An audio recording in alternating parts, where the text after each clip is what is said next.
بسم اللہ الرحمن الرحیم، السلام علیکم۔ آپ یوٹیوب چینل دیکھ رہے ہیں اور میں ہوں حسن چیمہ۔ انٹیلیجنس رپورٹ کے مطابق انڈیا جو ہے وہ 36 گھنٹے کے اندر پاکستان کے اوپر حملہ کر سکتا تھا، لیکن 36 گھنٹے گزرنے کے بعد انڈیا نے پاکستان پر حملہ کرنے کی غلطی نہیں کی۔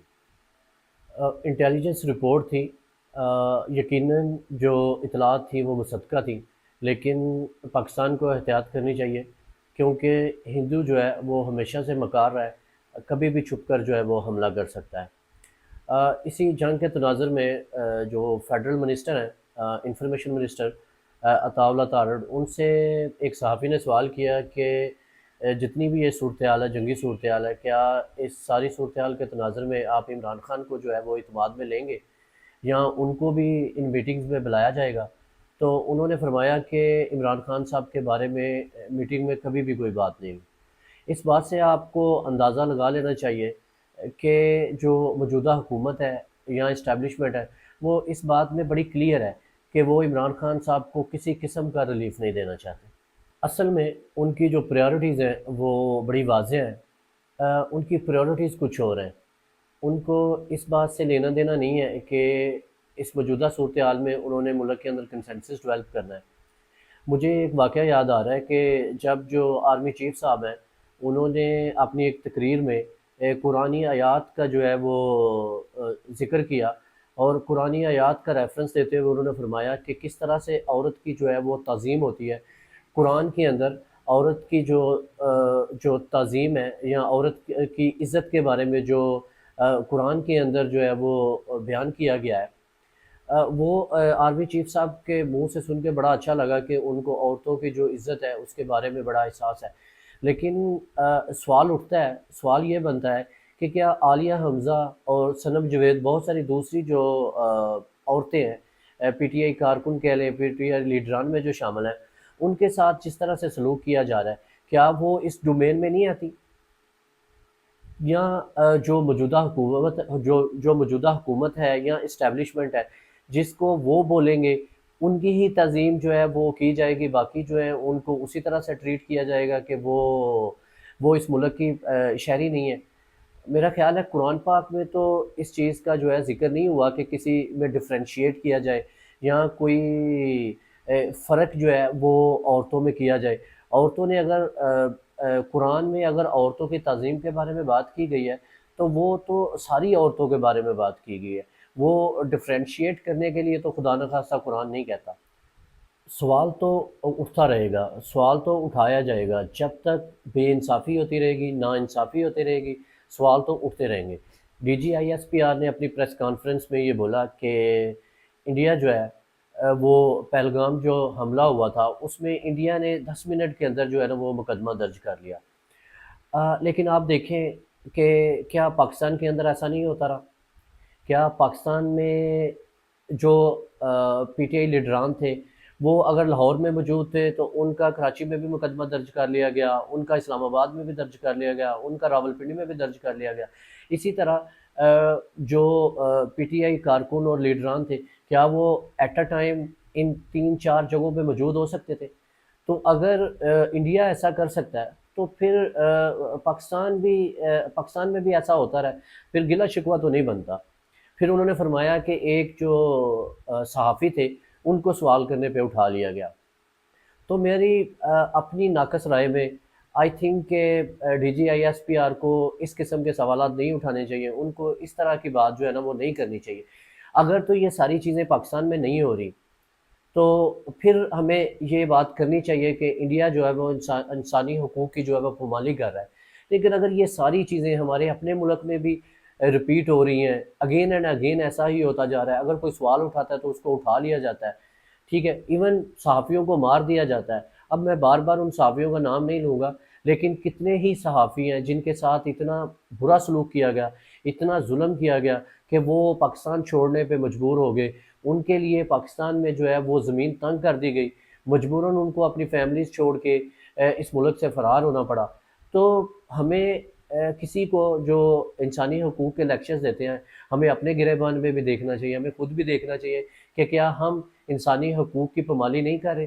کیا ہم اس ملک خداداد میں بسنے والے لوگوں کو وہ سارے حقوق دے رہے ہیں جو وہ ڈیزرو کرتے ہیں۔ بولا جاتا ہے کہ عمران خان نے ایک پوری نسل خراب کر دی ہے۔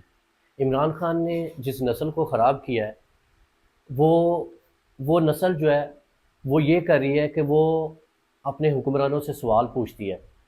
عمران خان نے اس نسل کو شعور دیا ہے۔ عمران خان نے اس نسل کو یہ بتایا ہے کہ چور کو چور کہنا ہے، پیسے کے لالچ سے نفرت کرنی ہے، منافقت سے نفرت کرنی ہے، سوال اٹھانا ہے، اپنے حق کی بات کرنی ہے، ناانصافی کے ساتھ ناانصافی کے خلاف بولنا ہے۔ عمران خان نے اس قوم کو جو شعور دیا ہے وہ اس سے پہلے جو لیڈران تھے وہ اس نسل کو نہ وہ شعور دے سکے اور نہ وہ اس نسل کو یہ ہمت جو ہے وہ دے سکے کہ وہ ظلم کے خلاف بات کر سکے یا وہ اپنے حکمرانوں کے خلاف یا حکمرانوں سے یہ سوال پوچھ سکے۔ یہ جو شعور ہے یہ وہ جس کو نسل تباہ کرنے کا یا نسل خراب کرنے کا طعنہ دیا جاتا ہے، یہ شعور اس انسان نے دیا ہے، اس عمران خان نے دیا ہے تاکہ اس قوم کو اپنے حقوق کا پتہ چل سکے، اس عوام کو پتہ چلے کہ یہ حکمران ان کے آگے جوابدہ ہیں۔ عمران خان نے اس نسل کو بتایا کہ سچ کے ساتھ کھڑا ہونا ہے، غلامی سے آزادی اچھی ہے، جھوٹ کے ساتھ نفرت کرنی ہے، منافقت سے نفرت کرنی ہے۔ اس نے اس نسل کو بتایا کہ رب پہ پختہ یقین ہونا چاہیے۔ اس نے اس نسل کو بتایا کہ اپنے ملک کے بارے میں سوچنا ہے۔ آپ اس عمران خان کے بارے میں جو دل کرے بولتے رہیں، آپ کا جو دل کرے وہ آپ عمران خان کے خلاف بات کر سکتے ہیں، لیکن اس نسل کو پتہ ہے کہ عمران خان ایک نظریے کا نام ہے، عمران خان ایک سوچ کا نام ہے۔ تھوڑی بات کر لیتے ہیں۔ ایک ناخوشگوار واقعہ گجرانوالہ میں عدالت میں پیش آیا۔ محمد طاہر اسلم ایڈیشنل سیشن جج جو ہیں ان کی عدالت میں یہ واقعہ پیش آیا۔ تقریباً یہ کوئی 3 سال پرانی جو ہے وہ دشمنی تھی۔ بچوں سے یہ جھگڑا شروع ہوا، پھر ایک دوسرے کے جو ہے وہ اس انسیڈنٹ میں بچوں سے یہ جو جھگڑا جو ہے وہ پرلونگ کرتا گیا اور یہ جو ہے وہ یہ جو جھگڑا تھا یہ اس حد تک جو ہے وہ بڑھ گیا کہ دونوں طرف جو ہے نا وہ قتل و غارت ہوئی۔ تو کچھ دن پہلے یہ جو واقعہ ایڈیشنل سیشن جج کے کورٹ میں ہوا، یہ 4 لوگ تھے جن کو کورٹ کے اندر جج صاحب کے سامنے 4 لوگوں کے اوپر گولیاں چلائی گئی۔ 2 لوگ جو ہیں ان کا قتل کر دیا گیا اور 2 شدید زخمی ہیں جن کو ہاسپٹل منتقل کر دیا گیا۔ یہاں پہ سوال یہ اٹھتا ہے کہ کیا یہ جو ہماری پولیس ہے، یہ جو لا انفورسمنٹ ایجنسیز ہیں، ان کا کیا کردار ہے، ان کا کیا کام ہے؟ کیا یہ اتنا سینسٹیو معاملہ ایک کورٹ کے اندر یہ سیکیورٹی پرووائڈ نہیں کر سکے؟ یہ جو ہماری پولیس ہے وہ کیا کر رہی ہے؟ کیا اس کا کام صرف پی ٹی آئی کو رگڑا لگانا ہے؟ کیا اس کا کام اس ملک کی عوام کو تنگ کرنا ہے؟ یا اس کا جو کام ہے وہ ان حکمرانوں کے حکم کے اوپر پی ٹی آئی کی عورتوں اور لیڈران کو جو ہے وہ اٹھا کے جیلوں میں ڈالنا ہے، ان کے اوپر ٹارچر کرنا ہے، ان کو جتنا دل کرے یا جتنی ان کی جو ہے وہ تسکین کے لیے جو ہے وہ ان لوگوں کو گھروں سے اٹھانا ہے اور ان کی تذلیل کرنی ہے۔ کیا یہ کام رہ گیا ہے اس پولیس کا؟ میں ابھی آپ کو ایک تصویر دکھاتا ہوں جس میں جو ہے نا وہ پولیس والا بچی کو بائک سے اٹھا کے نیچے پھینک رہا ہے۔ آپ یہ دیکھیں کہ اس کے باپ کے ساتھ تمہارا کوئی بھی جھگڑا ہو سکتا ہے، وہ اس نے کوئی وائلیشن کی ہوگی، لیکن کیا تمہارا یہ کام ہے کہ تم اس بچی کو اٹھا کے بائک سے نیچے پھینک دو؟ یہ پولیس والوں کا کام ہے۔ ایک طرف تم لوگوں سے یہ کام نہیں ہو رہا کہ آپ ایک عدالت کو سیکیورٹی پرووائڈ کر سکے، اور یہاں پہ آپ لوگوں کے ساتھ جو عام عوام ہے اس کے ساتھ بدماشیاں کر رہے ہیں۔ یہ تمہارا کام ہے۔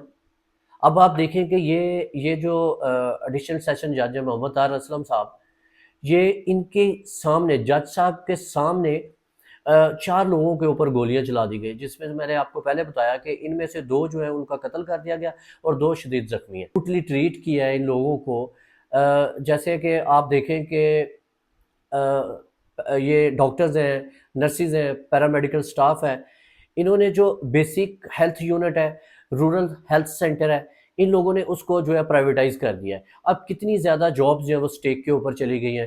انہیں لاہور کا جو جنرل ہاسپٹل ہے اس کو جو ہے انہوں نے پرائیویٹائز کر دیا ہے۔ آپ دیکھیں گے یہ ان کے جو سپوکس پرسن ہیں وہ کہہ رہے ہیں ہم اس کو آؤٹ سورس کر رہے ہیں، ٹھیک ہے۔ اس کے باوجود بھی جو آپ دیکھیں کہ ہزاروں کی تعداد میں جو لوگ ہیں وہ بے روزگار ہو جائیں گے۔ تو انہوں نے کس طرح سے یہ جو ہے نا وہ ڈیسیجن لیا ہے کہ یہ بیچارے لوگ وہاں پہ ڈاکٹر حضرات جو ہیں وہ اپنے حقوق کے لیے پروٹیسٹ کر رہے ہیں، وہاں پہ ان کو جو ہے وہ رگڑا لگایا جا رہا ہے، وہاں پہ ان کی بات نہیں سنی جا رہی، کوئی بھی ان کو جو ہے نا ایڈریس نہیں کر پا رہا۔ تو دوسری طرف آپ دیکھیں کہ یہ جو میں نے آپ کو انسیڈنٹ کا بتایا کہ گجرانوالہ میں اتنا ہولناک یہ واقعہ ہوا ہے کہ 4 لوگوں کو جو ہے انہوں نے گولیاں مار کے سیشن کورٹ کے اندر 4 لوگوں کو گولیاں مار دی گئی ہیں اور کوئی سیکیورٹی نہیں ہے۔